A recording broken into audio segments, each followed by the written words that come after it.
Dans l'Ancien Testament, il y avait une classe du clergé et une classe des laïcs. C'est-à-dire que le peuple venait comme des assistants, passifs, voyant Moïse être en communion avec Dieu, voyant Aaron entrer dans la tente d'assignation, être en contact avec Dieu, et eux attendent. Aaron est en train de chercher Dieu pour nous. Aaron est notre intermédiaire. Nous, on attend. C'est Aaron qui a l'intimité avec Dieu. Nous, on n'a pas d'intimité avec Dieu. C'est Aaron qui a l'esprit. Nous, on n'a pas l'esprit. C'est Aaron qui a l'onction. Nous, on n'a pas l'onction. Il y a le clergé. Des hommes qui sont proches de Dieu, afin d'être des intermédiaires entre les hommes et Dieu.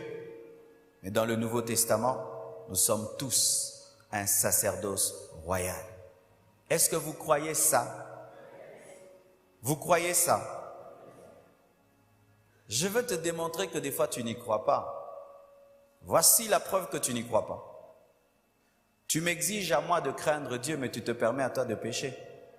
Pourquoi? Parce que dans ta tête, je suis le clergé, tu es laïque. As-tu la même consécration que moi? Pourquoi? Tu me laisses moi me consacrer à Dieu, pas toi. Lis-tu la Bible comme moi? Pourquoi tu me laisses lire la Bible pour toi? C'est l'esprit de l'Ancien Testament. Pourquoi? Chaque fois que tu veux connaître la volonté de Dieu, au lieu que tu ailles chercher Dieu, tu viens me chercher. C'est l'esprit de l'Ancien Testament. Pourquoi? Tu tolères des bêtises dans ta vie, mais tu ne peux pas tolérer des bêtises en moi. Tu as l'esprit de l'Ancien Testament. Moïse pêche, Dieu le frappe. Le peuple pêche 10 fois, Dieu tolère. Parce que Dieu est dur avec le clergé et compréhensif avec les laïcs. Mais dans la nouvelle alliance, nous sommes tous un sacerdoce royal. Tous, nous devons avoir la consécration des sacrificateurs. As-tu ça? Est-ce que tu as une vie d'un sacrificateur? Si on prend Aaron de l'Ancien Testament et toi, on vous compare. Est-ce que tu as une consécration par rapport à la sienne? Vous voyez? Le fait que nous sommes devant et que vous êtes de ce côté-là et que vous nous regardez et qu'il y a ces marches-ci, c'est comme si psychologiquement ça vous fait croire que nous sommes plus proches de Dieu que vous. Non. Un fidèle peut être plus proche de Dieu qu'un pasteur. Parce qu'être pasteur n'est pas un signe de maturité spirituelle, c'est un appel, une vocation. Oui. Il y a des fidèles qui sont plus proches de Dieu que des hommes de Dieu. Moi, j'étais un fidèle sur les bancs. Et il y avait des serviteurs de Dieu dans notre église. Ce n'est pas que je dis par orgueil. Non, j'étais plus proche de Dieu que beaucoup d'entre eux. Pourquoi? Je les voyais dans des orgueils, des compétitions, des rivalités. Certains, s'il arrive en retard, il n'a pas la chaise devant, vous devez lui trouver la chaise devant, alors que moi, la chaise ne me disait rien. Mais lui, il est prédicateur, mais il peut haïr quelqu'un pour une chaise. Il est prédicateur, il finit de prêcher, il peut attendre, donnez mon offrande, mon offrande, mon offrande, mon offrande. Il est cupide, mais il est prédicateur. Il est impudique, il est prédicateur, mais il y a un fidèle qui est là, il n'est pas impudique, il n'est pas cupide, il est humble, il est proche de Dieu que le prédicateur. Vous qui pensez, ah, je sens que je dois dire quelque chose. Vous qui pensez, ah non, vous qui méprisez votre intimité avec Dieu face aux serviteurs de Dieu, vous n'avez pas compris. Vous n'avez rien compris.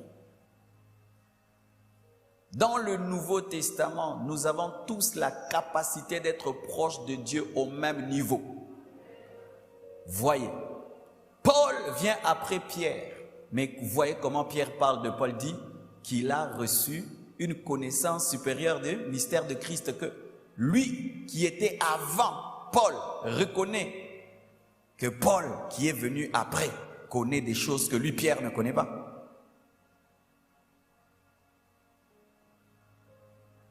Vous, les hommes de Dieu. Nous sommes tous des hommes de Dieu. Mais moi, j'ai reçu le mandat de vous former, de vous enseigner et de vous coacher. Comme un coach sportif.